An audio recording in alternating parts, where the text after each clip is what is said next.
ನಮಸ್ಕಾರ.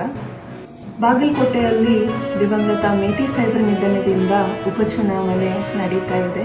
ಈ ರೀತಿ ಆಗಬಾರ್ದಿತ್ತು, ಆದರೆ ವಿಧಿ ಆಟ, ಏನೂ ಮಾಡೋಕ್ಕಾಗಲ್ಲ. ವರಿಷ್ಠರು ಅವ್ರದೇ ಕುಟುಂಬಕ್ಕೆ ಯಾರಿಗಾದ್ರೂ ಒಬ್ಬರಿಗೆ ಟಿಕೆಟ್ ಕೊಡಬೇಕು ಅಂತ ಅನ್ಕೊಂಡಿದ್ದಾರೆ.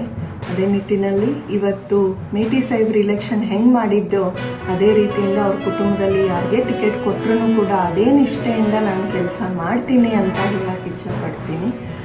ಮೇಟಿ ಸಾಹೇಬ್ರ ಕುಟುಂಬ ಬಿಟ್ಟು ಬೇರೆದವ್ರಿಗೆ ಯಾರಿಗೇ ಕೊಡೋದಾದಲ್ಲಿ ನಾನು ವರಿಷ್ಠರಿಗೆ ಹೇಳಕ್ ಇಚ್ಛಪಡ್ತೀನಿ. 17 ವರ್ಷ ನಾನು ಪಕ್ಷದಲ್ಲಿ ಕೆಲಸ ಮಾಡಿದ್ದೀನಿ. 7 ವರ್ಷ ಮಹಿಳಾ ಅಧ್ಯಕ್ಷಿಣಿಯಾಗಿ ಹಾಗೂ ಕಾರ್ಯಕರ್ತಳಾಗಿ ಹೋದ್ಸತಿ MP ಇಲೆಕ್ಷನ್ನಲ್ಲೂ ಕೂಡ ನಾನು ಕೆಲಸ ಮಾಡಿ ಟಿಕೆಟ್ ಕೇಳಿದ್ದೆ. ವರಿಷ್ಠರು ಮುಂದೆ ಒಂದು ಒಳ್ಳೆ ಅವಕಾಶ ಸಿಗುತ್ತಂತ ಹೇಳಿದ್ರು ನನಗೆ. ಸೊ ಆ ನಿಟ್ಟಿನಲ್ಲಿ ವರಿಷ್ಠರಿಗೆ ಹೇಳಕ್ ಇಚ್ಛಪಡ್ತೀನಿ, ಬೇರೆದವ್ರಿಗೆ ಯಾರಿಗೇ ಟಿಕೆಟ್ ಕೊಡೋದಾದಲ್ಲಿ ನನ್ನನ್ನು ಫಸ್ಟ್ ಕನ್ಸಿಡರ್ ಮಾಡಿ ಅಂತ ಹೇಳಕ್ ಇಚ್ಛಪಡ್ತೀನಿ. ನಮಸ್ಕಾರ.